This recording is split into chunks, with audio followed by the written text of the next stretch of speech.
যে বর্ষা শুরু হয়েছে কি যেন খেতে মন চাইছে, তাই হঠাৎ করে মাথায় চলে আসলো ঝাল ঝাল কিছু তৈরি করব। চলে আসলাম আমার রান্নাঘরে। আশা করি পুরো ভিডিওর সঙ্গে থাকবেন। ভালো লাগলে লাইক কমেন্ট করে পাশে থাকবেন। আসসালামু আলাইকুম, কেমন আছেন বন্ধুরা সবাই? চলে যাই মূল রেসিপিতে। প্রথমে আমি একটু বড় সাইজের 2টা আলু খোসা ছাড়িয়ে নিয়েছি। এখন গ্রেটারের ছোট সাইডটা দিয়ে গ্রেট করে নিব।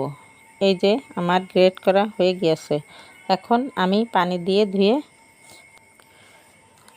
পানি ঝরিয়ে নিব।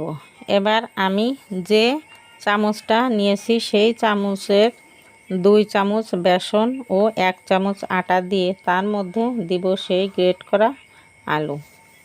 হাফ চামচেরও কম খাবার সোডা, হাফ চামচের কম টেস্টি সল্ট, হাফ চামচ চাট মশলা, হাফ চামচ হলুদ, হাফ চামচ ভাজা জিরা ও ধনিয়া গুঁড়া। এবার সব কয়টি উপকরণ একসঙ্গে মিশিয়ে নিব।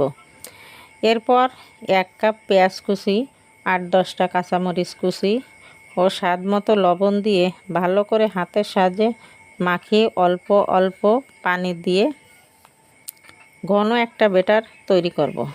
ভিডিও দেখে বুঝতে পারছেন নিশ্চয়ই মোটামুটি আমার কাজ শেষ। ওইদিকে আমি একটা প্যানে সাদা তেল গরম হতে দিয়েছিলাম। তেলটা গরম হয়ে গিয়েছে। এখন পছন্দ মতো ছোট বড় যে যেভাবে ভালোবাসেন সেভাবে দিয়ে চুলার জালটা কমিয়ে লাল লাল করে ভেজে নিব। ফাইনালি আমার ভাজা শেষ হয়ে গিয়েছে। আজ আর নয়, দেখা হবে অন্য কোনো ভিডিওর সাথে। আল্লাহ হাফেজ।